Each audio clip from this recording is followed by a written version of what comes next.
Welcome everybody. Today what we're going to do is we're going to do a converged face frame by focusing on the side panels. The reason we want to focus on the side panels is oftentimes the top front section will be laid over and we will face frame in that section. By doing that, what happens is we get no movement below the parietal ridge and down. So the objective here is to create the movement at an internal shape lower than the parietal ridge so that we open up from her brow all the way through her cheekbone, her jawline, moving into her neckline. So we want to create maximum amount of movement through this side panel so that we get more body and float to the hair, and the mechanics of the haircut just move quite well. So with that being said, we're going to start through the side. So what we're going to do on the side is I pull this hair back, you can see the angle of this hair. What we're going to do is we're going to converge that hair on the opposite side of the face shape so that we can open up the face and create movement. So if we look at this, you'll see a triangular shape coming right down to the temple region. In that shape, I'm going to take a slightly diagonal line.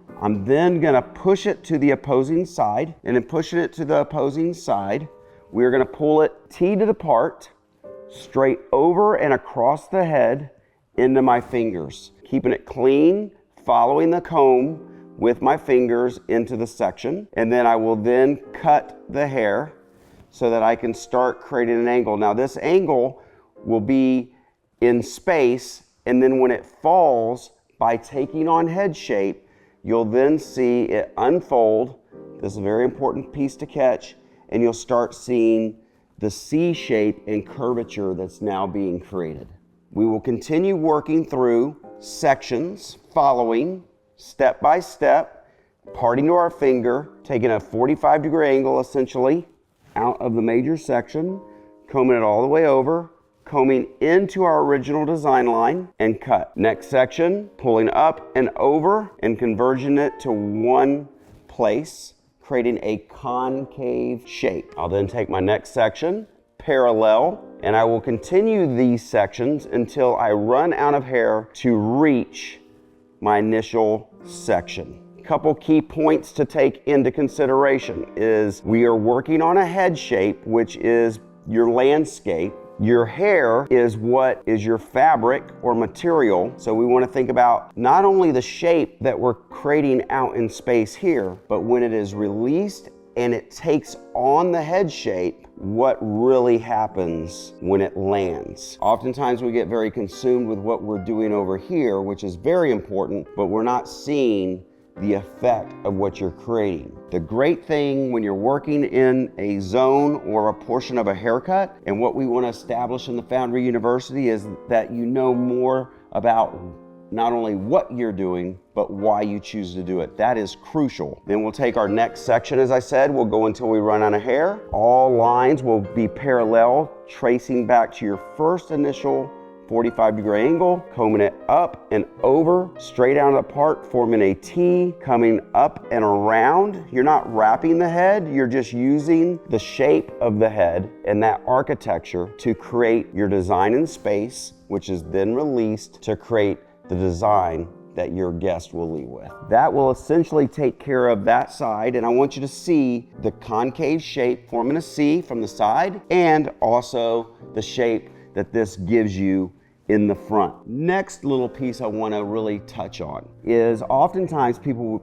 create a face frame, and what we're doing in that face frame is people are cutting back. Remember, anything behind the ear is the back of the head. Anything in front of the ear is going to be the front of the head. If I carve this out, I've basically cut off her whole front section, and all that's to be seen and left is what's in the back. We want it to be fluid. We want that hair to move and flow. So that would be side one. Now we're going to go into her next side, which would be her left. We will do the exact same thing. A few moments later. And there you have it from the front view. Both side panels have been cut, moving from the parietal ridge and down to open up the lower sides to offer movement to give her a nice C shape. So once we've done both sides, we're looking for balance, we're looking for movement and continuity within the shape that you've created. So now that we have this initial shape, this could go shorter, and you could see that it would start taking on more of a shape from her chin, or if I went even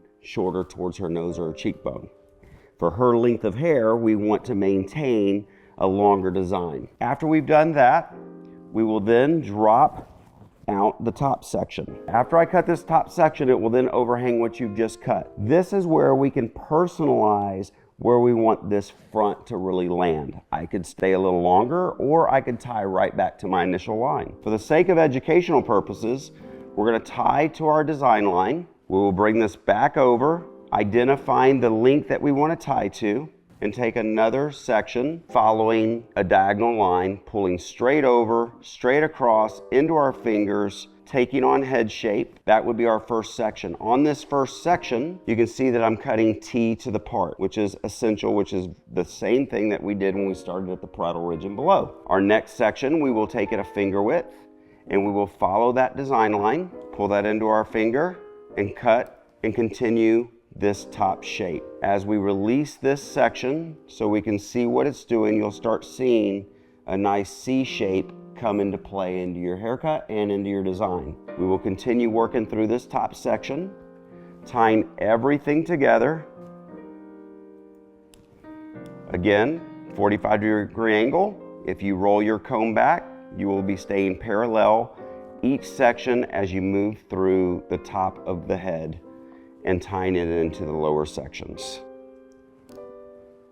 I only work this back essentially to her apex. Notice what we want to watch for is we don't want to scoop around the head. We want to pull very clean, methodically, straight over through the part into our hand, getting a very solid base. So as I work down right to the parietal ridge, tying everything together, clean line, very clean pull. Make sure that your feet, your shoulders, and your body position speak to the angle in which you're cutting. Your feet are as much a part of your haircut as well as your shoulders. If any of those bits or pieces of your body composition are out of line, you're not going to be where you need to be. Ultimately, we're ensuring that everything moves in unison to create a very complete design and shape. So you can see side one is now complete. We will then clip side one off gently. We will then take side two. Moving into side two, you actually do have an easy way to get a guide, and let us show you that. What I'll do is I'll take my first section at a 45-degree angle into the point of the haircut. At this point,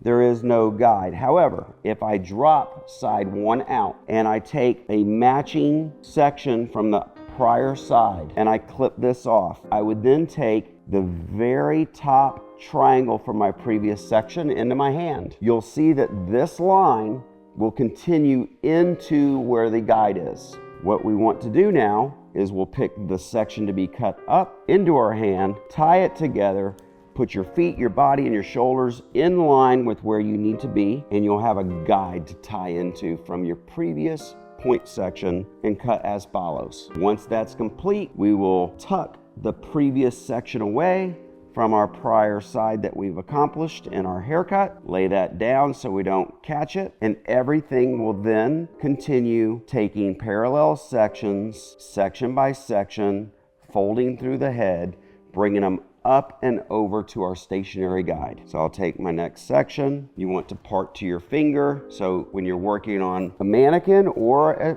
person, you want to ensure that you walk around and you're mobile in your haircuts. Take that section, pull it straight over. Elbow needs to be in line because if my elbow's down, my fingers go up.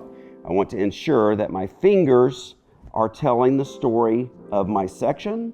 Then my comb will follow the story of my fingers, and so on. So to step into that one more time, we have our section we've cut. We take a parallel section mirroring the prior section. You lift that up, step over, comb into place, allowing the hair to take on the shape of the head. Again, we're not wrapping the hair. We're going 45 degrees straight out of that part line. If the section gets too wide for you to hold, take a portion of the section out that you can control. Always start in the same place close to where you begin your haircut. Take your section, fingers, and scissor all move together. Now I have my guide. I pick up a section to be cut, move it in. The line is infinite. Stays consistent. Anything that reaches that design line gets cut. If it doesn't reach, it doesn't get cut. Next section, Following, roughly finger width partings, parallel section to the prior part, step around, take half the section so you have control, comb that through, not cutting past my second knuckle, which will refer back to our initial video in Foundry Education when we set up body position, scissor control, finger control, etc. It's all there for you in Foundry University, your one-stop shop. Next section, I will then continue working back till I run out of hair, stopping right at the apex, and after that, everything else will be falling into the back of the head for any additional layers. Now that we've worked through that section, we'll drop it. You will then see the shape, the curvature, the design, and the formation that we've created on side 2. We will drop the other side. We won't show that part. And it's all tied together to create a very pretty face frame style. Let me blow dry this out for you and show you what it looks like for the night out on the town. We're gonna call this particular lady today Liz.